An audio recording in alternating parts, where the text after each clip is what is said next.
My forex fund ഇതാ തിരിച്ചു വരുന്നു. അതെ, ഫോറക്സ് ട്രേഡിംഗ് ലോകം ആകാംക്ഷയോടെ കാത്തിരുന്ന ആ ന്യൂസ് ഇതാ വന്നിരിക്കുകയാണ്. 2023 US റെഗുലേറ്റേഴ്സ് ആയിട്ടുള്ള CFTC മൈ ഫോറക്സ് ഫണ്ടിനും അതിന്റെ സിഇഒക്കെതിരെയും കേസ് ഫയൽ രജിസ്റ്റർ ചെയ്തിരുന്നു. കൃത്യം പറയുമ്പോൾ 2023 സെപ്റ്റംബറിലായിരുന്നു ആ സംഭവം. അന്ന് മുതൽ മൈ ഫോറക്സ് ഫണ്ട് അവരുടെ എല്ലാത്തരം ഓപ്പറേഷൻസ് നിർത്തുകയും ഏകദേശം 1,35,000-ലധികം വരുന്ന അവരുടെ കസ്റ്റമേഴ്സിന് അക്കൗണ്ടുകൾ നഷ്ടപ്പെടുകയും ചെയ്തിട്ടുണ്ടായിരുന്നു. മാത്രമല്ല, മൈ ഫോറക്സ് ഫണ്ടിന്റെ ഏകദേശം $310 ആണ് കോടതി അന്ന് മരവിപ്പിച്ചത്. മൈ ഫോറക്സ് ഫണ്ടിന്റെ സിഇഒ അന്നു മുതലേ പറയാൻ തുടങ്ങിയ ഒരു കാര്യമായിരുന്നു, റെഗുലേറ്റേഴ്സിന് തെറ്റുപറ്റിയിരിക്കുകയാണ്, തങ്ങൾക്കല്ല എന്ന്.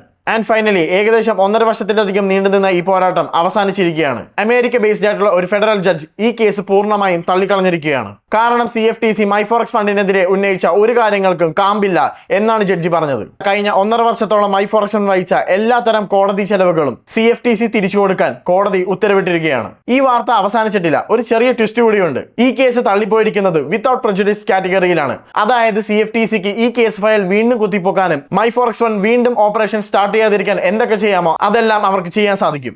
ഇനി ചോദ്യം, മൈ ഫോറക്സ് ഫണ്ട് ശരിക്കും ഓപ്പറേഷൻ സ്റ്റാർട്ട് ചെയ്യുമോ? ഈ വിധി വന്നതിന് ശേഷം MFFന്റെ സിഇഒ ആ ഒരു കാര്യം മാത്രം വ്യക്തമാക്കിയിട്ടില്ല. സോ MFFന്റെ ഒരു പ്രീവിയസ് കസ്റ്റമർ, ഒരു അക്കൗണ്ട് പോയ ആൾ എന്ന നിലയിൽ മൈ ഫോറക്സ് ഫണ്ട് റിലേറ്റഡ് ആയിട്ടുള്ള എല്ലാത്തരം ന്യൂസുകളിലും ഞാൻ അപ്ഡേറ്റ് ആയിരിക്കും. ഇതുപോലെ ഫോറക്സ് ഫണ്ടിംഗ് ഫേം റിലേറ്റഡ് ആയിട്ടുള്ള ഹോട്ട് ന്യൂസും കാര്യങ്ങളും അതിന്റെ വ്യക്തതയിലും പൂർണ്ണതയിലും അറിയാനായി ഈ അക്കൗണ്ട് ഇപ്പോൾ തന്നെ ഫോളോ ചെയ്യുക.